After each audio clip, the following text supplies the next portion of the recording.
The ones that live in my heart, though, still are, for one, the theme song, because there are videos of Bowling for Soup all over the world, in clubs, in music venues, usually with an entire room full of teenagers, college students, probably had too many beers. And he can start that song 2 notes and the entire room sings along word for word, and that brings me great joy. I'm really excited to have you guys here today. I'm a big Phineas and Ferb fan, and now my nieces are. They're very impressed with me right now. Excellent. Are these the coloring ones? They are, yeah. They're the ones that like to color my tattoos, yeah. I like them. They're kids of great caliber and taste. Yeah. But so I'm curious for you guys, because the show was away for a couple of years, and there was 3 TV movies, but what is it like to come back to the tri-state area?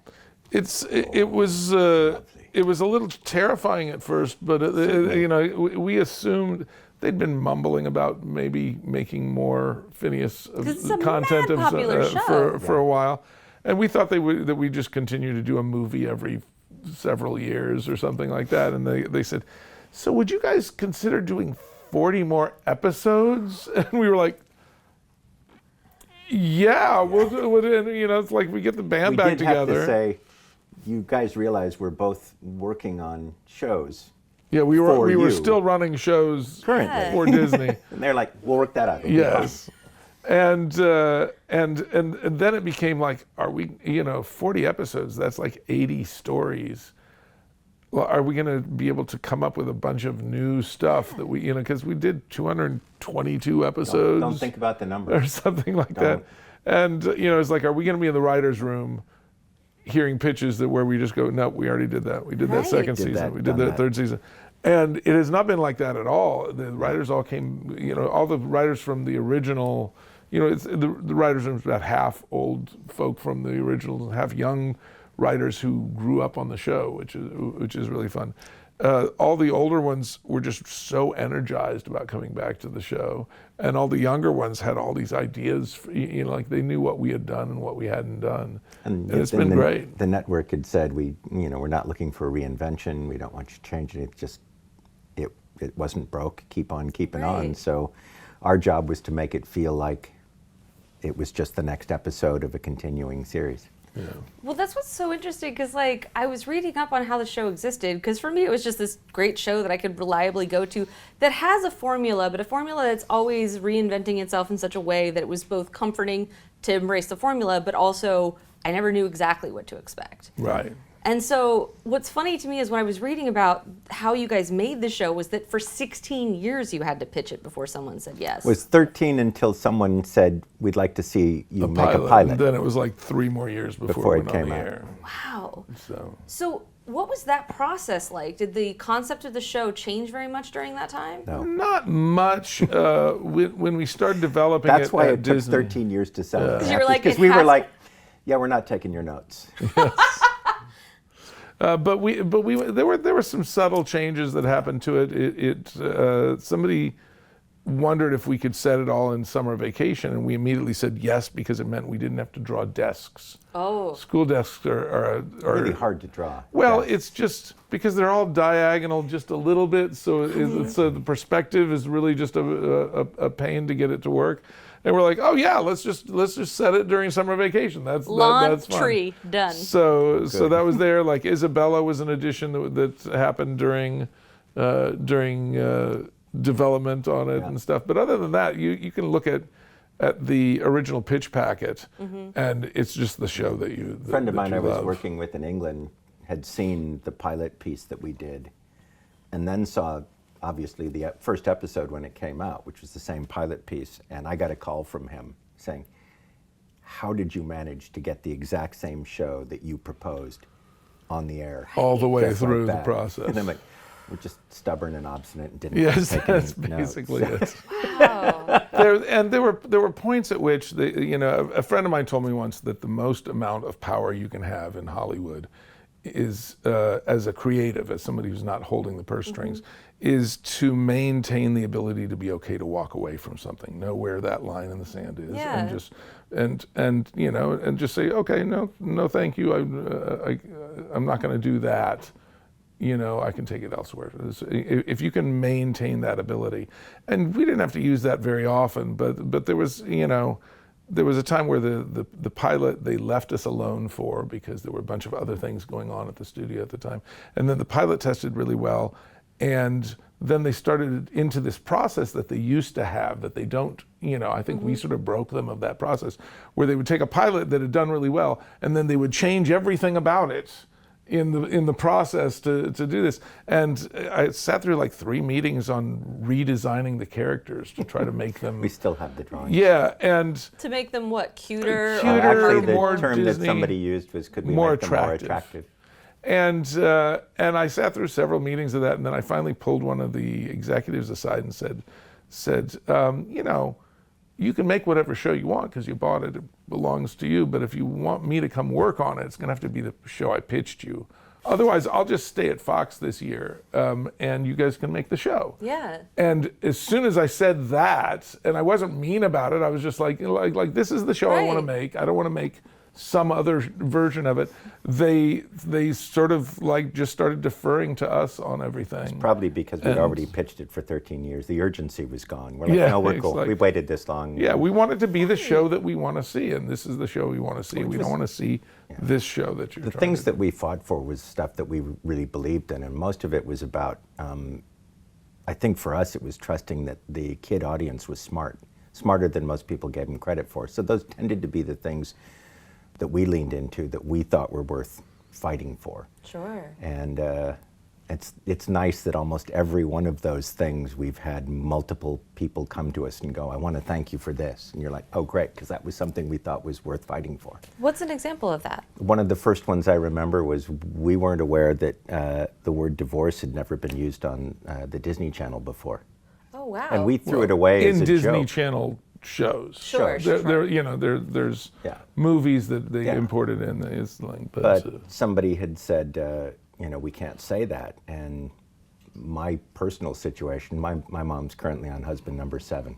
Well, almost done with husband number 7. She loves love. She does. She likes weddings a lot. But it made that really personal for me. And I'm like, look, half of your audience is living in a situation 100%. that you're saying is so horrible that the word is not utterable. And I said, you can't do that. They were like, what happens if one of our audiences, their parents are going through a divorce? I said, well, I'm sure that's the case. And they said, well, what happens then? It's like, well, then they'll feel seen. They'll feel represented in a way that you're not representing them. And we had a couple of really great executives working with us, really championing the show, who really listened to us, listened to the arguments, and come back and say, you've made really great points. Go for it. But there were like 3 or 4 meetings we had to go to before we could say divorce.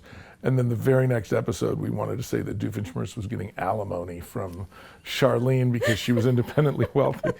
And then we had to go through 3 or 4 more meetings to see if we could say the word alimony on the show. It's been we did things that, most of the meetings were, and I understand the validity of the comments. We're like, okay, I think these jokes might be over the heads of our target audience. And we had to say, that's okay. We're also acknowledging there are parents in the room, or aunts and uncles or grandparents, or whoever it is, and it's okay that there's stuff in there for them too. Yeah. It's as long as this joke doesn't make your audience change the channel, we're gonna put it in. They were like, okay. And then 40% of our audience became adults, and they stopped giving us that note. And it was a short time afterwards that so many of those people kind of became champions for the stuff that we'd been fighting for. Totally. Yeah. Well, that's great to hear. I mean, because it's very aspirational and inspirational to hear, you guys were told no and no and no and no, and instead of contorting what you wanted to do into something that was going to be marketable or manageable or sellable, you hung in until basically the world caught up. And I've also said too, I'm in hindsight really grateful that it took us 13 years to sell the show, because in that time, I think we changed, we grew, our reputations were a lot better, and we also knew how to argue for what we believed in better. Mm-hmm. We were much more effective at being advocates for the things we believed in that I don't know if we'd have been able to do back when we first started. Sure. So it all worked out at the right time, the right way. Well, to that point, Was it always a platypus? Were there? It was always a platypus. No, why is that? It was always a platypus. It's just a weird animal. Are great. They are. It's just a weird animal. Like so many of the things decisions we made when we were first making Phineas and Ferb was me and Swampy going, let's do this because no one else has done this. Let's make a kid whose head is a triangle. That was like as soon as I drew that, I was like, oh, this is the guy. And I took it to Swampy. I was like, this is the guy, right? And he's like, yes. And famously, absolutely. you did it on a piece of butcher paper at a Yes, I restaurant. did. And Wild Time Restaurant, I think, in Pasadena. But then we also did things like we noticed that a lot of the kids shows at the time were like everybody was either a jerk or an idiot. They were, and some of them were both jerks and idiots. And the easy place to go for laughs, the easiest, cheapest laugh you can get is to shock somebody or say something really mean. Yeah. And we took both of those out of the arsenal and said, I think we can make a show that does not make the mean character the most interesting. And the parents aren't idiots, and we did that because every other show we saw was doing that. Sure. And it's the same thing with the platypus. Nobody was doing a platypus. Nobody, Sure. We'd seen every animal you can imagine, done to death. There's so many cats, so many dogs, so many. Platypus too is if we make stuff up about a platypus, a couple of Australians will know.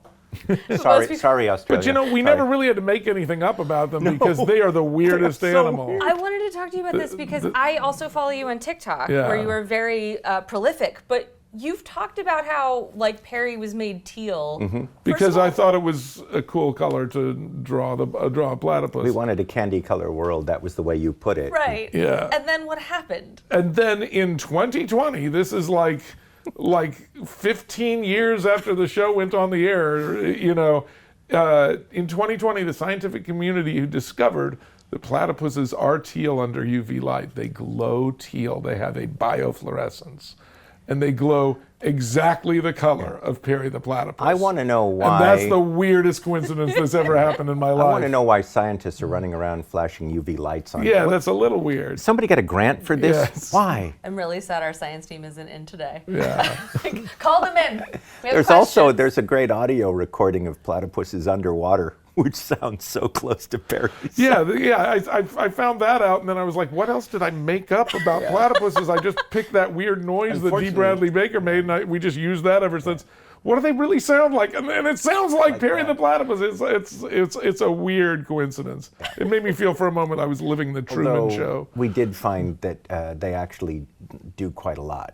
Our statement was they don't do much, and that's not true. They're very busy. Well, the show does prove that point too. Yeah. It's true. It's just one of the areas where the boys actually are a little cover. undereducated. Yes. Now, I've heard that the concept of this summer, you said that summer became more of a focal point because of one of the notes you got, but I've also heard that what your own summers were like or part of what inspired the show. Yeah. Oh yeah. Well, I mean, we both grew up in a little more free-range parenting. Sure. In the I was a 70s, kid it in was the like 80s, I get it. it was like just go out and come back whenever the street lights are on. When it gets dark out, come home not dead. Exactly. We had access to tools that we probably shouldn't have had access to. We would go out and build tree houses in the woods or a zip line from one tree to another. Go-karts and just a lot of. I put on a giant musical with some friends at the apartment building that we lived at. I love that. Was it an established musical or an original? We did Jesus Christ Superstar. Of course you did. Around the pool. It was fantastic. Were you Judas? I was Judas, actually. I was Judas in a local production of Jesus Christ Superstar in Alabama. Role. Yeah. That song is killer. So great. I never performed in it. I was just raised Catholic. So. Yes. Okay. However, if I was ever going to go out for a role in that, I would go for pilot. Ooh. If I were not going to be Judas, Very fun, I would camp. be King Herod. Yeah, that's a good one. Because there's so many musical references. Are there Jesus Christ Superstar references in the show? We haven't done that yet, I don't think so. No, that we have. We may have put a few Rocky Horror Picture Show. Yes, there's a lot of Rocky Horror Picture Show references. Yeah, you guys have had several cast members on this Well, show. Dad is Richard O'Brien. Yeah. And we've had Barry Bostwick as the granddad, and our original goal, I think, was to try to work our way through the whole cast. And Tim Curry's been in there. Tim Curry was the first time you saw Perry the Platypus talking. It's Tim Curry's voice, but we got over it. He had like a boombox on his back reading a book on tape, and he was lip syncing to it. And So that's Tim Curry's voice. we've referenced 1 or 2 musicals. Sure. Yes. 1 or 2. Yeah. Well, I mean, so is that a goal for season 5 and beyond, to bring more of these things that you love into the show? And if so, can you tease any of them? Well, I don't know. Not really a goal. We did like a big musical episode. We did Roller Coaster the Musical, and we're trying to see how we could top that in actually season 6. I think is what we work way ahead. Sure. And so we're already writing the second half of that order. I'm just hoping they'll let us do a follow-up to our Star Wars episode, because Right. that was fun. That was fun. Well, I'm curious about that because there's so many crossover elements in this show, but now that Disney owns so many things, there's so many more opportunities. Yeah. And like you guys did Marvel, you did Star Wars. You seem excited about that, but what is the challenge in kind of knitting together worlds like that? Well, the thing, and I have always said, when they first said to us, do you guys want to do a Marvel crossover? I was the one who originally said no, I don't. Because I love Marvel. Sure. It was what, in many ways, taught me to draw. But I was afraid they wouldn't give us the time and the resources to get it right. And the one thing you don't want to do is go into that and get it wrong. Sure. And so I said, if we're going to do it, you have to give us what we need really to has make to be sure it's not embarrassing. Treat it like a special and give us more. All the characters have to be right for those characters. Our characters have to be right for us. Plus, it has to be a good, compelling story. And they came back and went, we get that. Here's the extra time. And then it was like, great, let's do it. And it was hard. Yeah. Because there was stuff you couldn't violate, not just on the character side, but on the legal side. Right. There was this whole thing because we were switching. The characters got their powers taken away by yes. something, and then they got their powers put back, but something happened, and everybody got the wrong powers, and so we had, in our original boards for it, we had Iron Man running around with Thor's hammer and doing stuff, and they were like, no, he can't do that. He can't canonically I live said, well, that he's hammer. got Thor's powers. Like, yeah, but it's not about Thor's power. It's his worthiness. And I said, well, can't he have gotten Thor's worthiness? It's like, it doesn't work that way. And I was like, and we came out of that meeting. No. And we came out of the meeting like, what are we going to do? What can Iron Man do then? And Rob Hughes, one of our directors, said, you know, we should just put that conversation we just had with them. I was going to say, if you want to hear the conversation we had between, you know, and Iron Man comes up to Thor and he's like, all right, that means I get your hammer. What do I do? Just like, okay, come to mama, like that. And he's like, it does not work that way. And he's like, what do you mean it doesn't work that way? It's about worthiness. It's like potato. He's like, I do not know what that means. Well, that's funny because even working in entertainment journalism, I definitely have those kind of conversations where you walk out of the meeting and you go, that was the silliest conversation we had for 40 minutes. And you've talked about this recently on TikTok, where you were talking about going to like a party and people are like, oh, I had such a tough day at the restaurant or whatever. And then you like show a clip of yourself. Can you tell me a bit about what that's like to just try to explain your jobs to people who aren't in this field? I mean, what I used to describe my job to is like, have you ever seen an episode of The West Wing where somebody's in a meeting and then they come out of that meeting and 4 people put stuff in front of them and they say yes, no, or like that, and then they go into another meeting? That's my day, except I'm doing much, much sillier stuff in those meetings. Those meetings are much... You know, sometimes those meetings involve us writing a song about squirrels in pants. Sometimes it's me at a microphone screeching like Dr. Doofenshmirtz. You know, I have always described my job as professional idiocy. Yeah. A job that I am overqualified for. Yes. Because we sit in a room with a bunch of other adults, I use the term loosely, and we make silly jokes, tell silly stories, draw silly pictures, write silly songs. Which is what we would be doing if we were unemployed. We just wouldn't be getting paid for it. It's just great that we found somebody willing to pay us to do it. Sure. Well, I mean, it's so interesting because like all of these different stories are coming together all the time. Do you guys have a favorite character? I mean, I know you voice characters, so is that part of that? I'm a little partial to Doofenshmirtz, actually. It's always fun to write for the villain, especially when he's such a goofball. My favorite is that we've got two characters in the show who basically don't speak. Yes. And I love that. And it's not like Ferb is not mute. He can speak. And that's really tricky to do. First season, some of of when you get it right. the board artists would come in and they would have him like miming or hold up a sign that says something, and we'd say, he writes it out on a no, he can talk. Right. He can talk just fine. If he needed to say something, he would just open his mouth and say it. You have to write it so that he doesn't have to. Yeah. You got to use Phineas for that. That's what he's there for. And the whole challenge of Perry just. Yes. I was trying to make that noise last night and cannot. My wife can do it phenomenally well. I realized she could do it when I heard her do the Roy Orbison. She can do that growl that he does, and I bet you can do Perry. And she went, and she can do it. I can't get close. Well, I think part for me, I love the show. Doofenshmirtz always has a special spot because I love how petty he is. Yes. And I feel like that's also something Disney. The pettier the motivation, the better. Truly. We were trying to explain this show over the weekend to my family because I was like, oh yeah, I'm talking to them, and the kids got it. The kids do it. But I'm trying to explain what the show is to older people, and my husband's like, this clip, and he brought up the clip of Doofenshmirtz inventing the vanishing gun to get rid of Girl Scouts. Yeah. Not to shoot himself. Yeah. No. When Girl Scouts come to you and they knock on your door and you're watching TV and you don't want to answer the door, but they can see you. They can see you in there. Love that little with him peeking. So I've created an invisibility thing so I can shoot them, so I don't have to look at their big pleading eyes. This is where I feel seen. Where I'm I want an inator that allows me to fix deeply silly problems that I just don't want to deal with. Our favorite inator that we've ever done, to me, is the chicken replace inator, which you shoot and it replaces whatever you shoot it with the nearest chicken, or the farthest chicken, because there are alternate settings. And it was something that we thought was the stupidest device. And we've used it 3 times. We used it in the movie. It's actually a big plot point in the movie. It's the most useful device ever. Yes, it's like how would you ever use this? And it's got us out of a lot of perfection.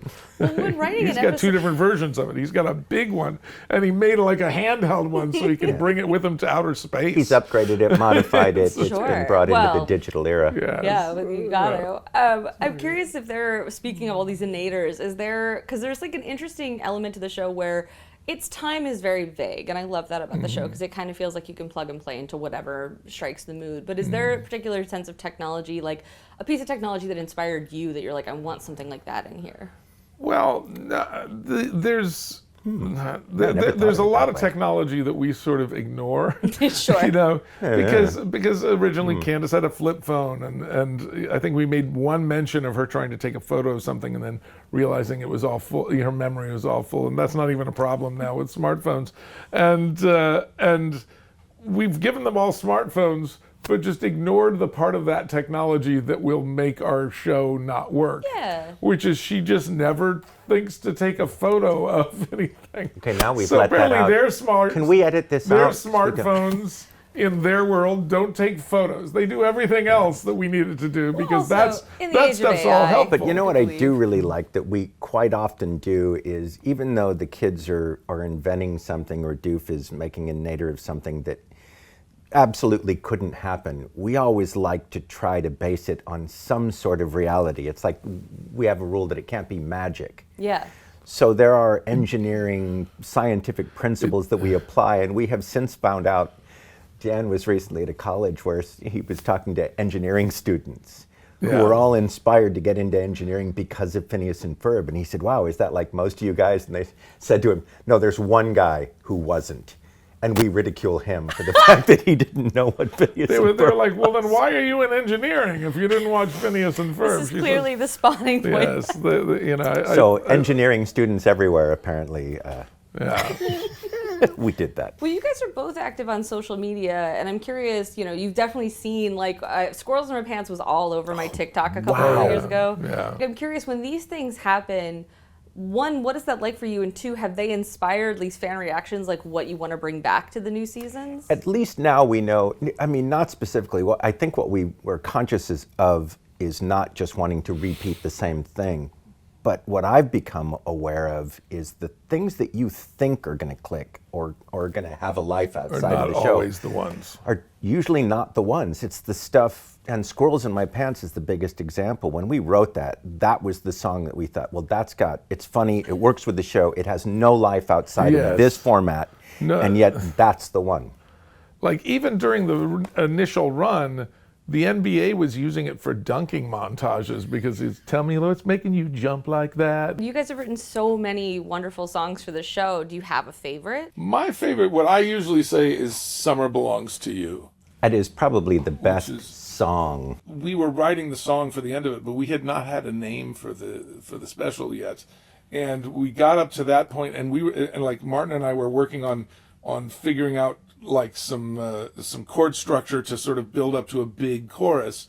And when we finally got that, Swampy was like doing a bunch of throwing out rhymes and stuff like that. Filling yellow legal pads with words. And then we got up to there, and it's like, and then the chorus would go to E, and so we sung it up to that point, and then got into the chorus, and I just sang those words. They just came out, and they sang the answer backs immediately, and we sang the whole chorus, the whole first chorus, exactly the way it exists.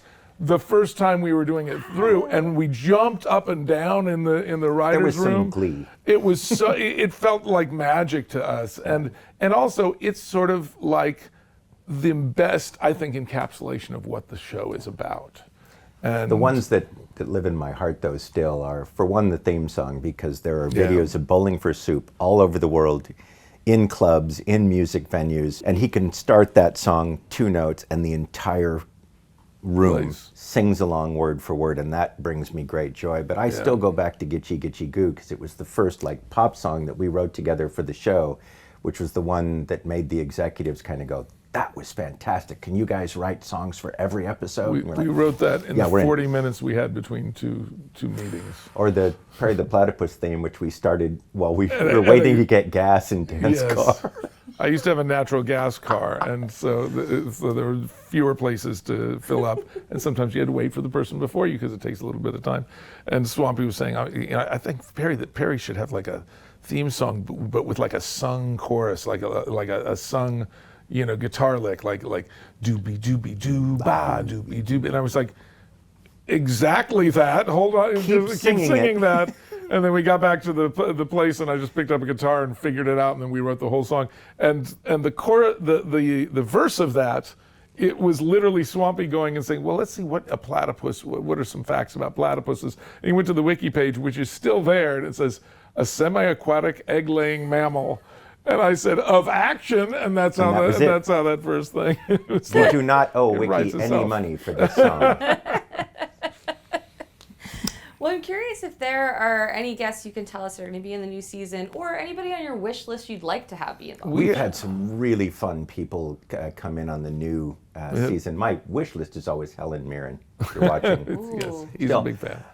We're all big fans. Like Michael Bublé gets to come and sing a song that we wrote called Tropey McTropeface. Which he reached out and said he wanted to do something for the show, and we had lunch, and I was like, look, if you really want to do this, we'll write something for you, but you'll have to convince your people that it's okay for you to do this. And wrote this song, sent it to him. He said, I love it, I am in. And then he texted me and said, you would have loved to have been a fly on the wall for the meeting I just had with my manager, where I told him that at this point in my career, what I really wanted to do was sing a song called Tropey McTropeface for a Disney cartoon show. That's my career move. And he said his manager was like, okay, if that's what you really want. And then he said his manager talked to some of the young girls that work in the office there, and they all got excited. And he's like, okay, I get it. But we've gotten to raid a few of the cast of like Ted Lasso, Christopher Hernandez came, and Coach Beard. Yeah, we got to write a song for Meghan Trainor. Meghan Trainor's coming in, and she's doing a character, and Anna we wrote Faris a song for her. said yes. Sarah Kristen Olsen from. I I know you're a Doechii fan. Yeah. From your mouth to Doechee's ears, I would love to have Doechii on this. She could sing a song with Doof, and we would have your. That would be fantastic. I already did that mashup with her. That was great. Well, thank you so much for joining us. Is there anything else you want people to know about the new season? It's really good. I think I'm so proud of it. I'm so happy about it. You know, it's sort of a razor that you walk, where you want it to feel new, but you want it to feel familiar. You don't want to, like our goal was always, if you were watching 4th season and you just kept watching into 5th season, you wouldn't notice a bump. But I think it's some of the best stuff that we've ever done. I feel like there are multiple episodes this season that will replace people's favorite episode of all time in their heads. Wow, I've seen the first 2 episodes and they were really great, but I was honestly intimidated because that's such a high bar to put to yourself, that you guys have done so many amazing episodes. Yeah, but I'm excited. It is scary. I'm sure. Well, tell me about that. Well, no one's listening. We're good. It's an amazing thing that holds a special place in people's hearts, and the last thing you want to do is go in and do mess anything it up in any way. Yeah. Mess that up. You're like, well, I felt like when I announced on TikTok that we were doing more episodes, announced that we're making forward more episodes, there was this flood of reaction videos that I just started collecting them, and I made a video just with all those reaction videos. And that, watching those in a row made me cry. Yeah. It was like, oh my God. There was this avalanche of great reaction videos of just people cheering and crying, just so excited for the return of the show, that it really floored me emotionally. And I felt like we had this responsibility to make it really good for those people who have been waiting for so long. Well, this week I got to see the first episode fully animated for the first time. And this happened. Dan, why are you crying? Why are you crying? I just saw the first episode in color, and I think it's really good. It's really good. We did good, you guys! Because Dan's crying doesn't mean it's good. Dan cries at everything. You cried. So good. I sat in the editing room with the editor, who's a very stone-faced editor. She really is. And is very just very stoic. If you get a laugh or anything from her, it's a really good laugh, because she'll turn and say, "That's very funny." But that's about all you get. And she played that first number, which feels so like the epitome of a Phineas and Ferb song. And the first number ends, and she paused, and she turned around, she goes, people are going to cry. And I said, I know, I'm crying already. And I went back into the writer's room, and I still had tears coming down. And they're like, what happened? It's like, I just saw the first episode. I think we're back. Everybody in the writer's room started crying. There was a lot of tears. Yeah. Good tears. So that's what you want to hear in a comedy, is everyone was crying. Good. No, but it's really lovely. And thank you so much for coming by. It's such a pleasure Thanks for having us. you. Sure.